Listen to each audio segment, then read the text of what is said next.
posted August 15, 2018, 19 hours 2 minutes and 26 seconds last night. Senator Fraser Anning used his first speech to Parliament to argue that all Muslims should be banned from migrating to Australia.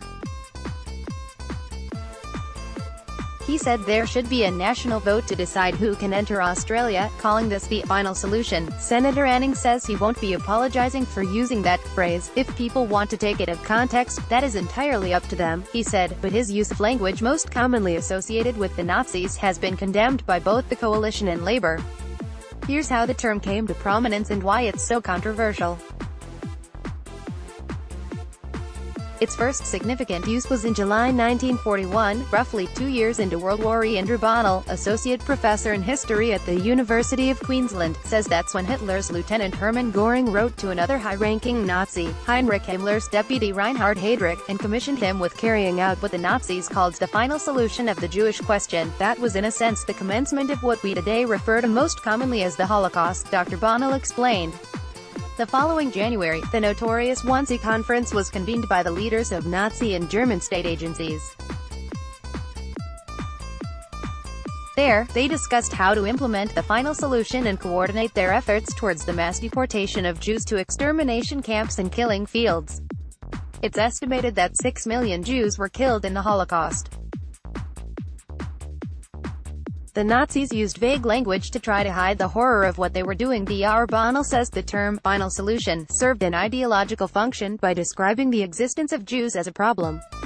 But it was also a deliberate euphemism. In the Nazis' own written communications, orders and so forth, they always used euphemistic language to disguise, even from themselves, the enormity of what they were doing, Dr. Bonnell said.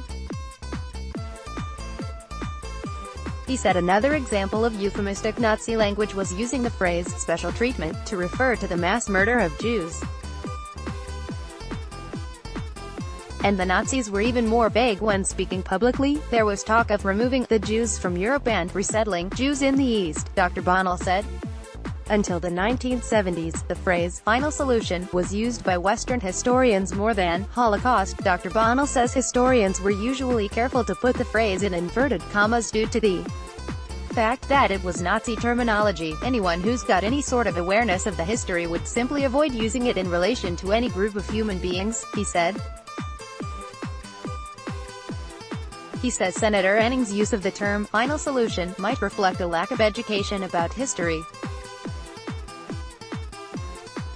But he says using the term like that is also indicative of someone living in an extreme right-wing mental universe, who may be familiar with these sorts of phrases but just lacks the inhibitions not to use them. If you think it through, what does final solution mean in relation to a part of a population? What sort of social problems can be definitively put out of the world in the way that term implies, Dr. Bonnell said, so I think it does suggest someone who's kind of inhabiting an extreme right-wing mental universe, if they can use that term without any kind of reflection. Dr. Bonnell says people in public life have a responsibility to be careful when using racially loaded terms, or language associated with anti-Semitism or fascist ideologies. Topics: World War II, race relations, immigration, federal parliament, government and politics, Germany, Australia.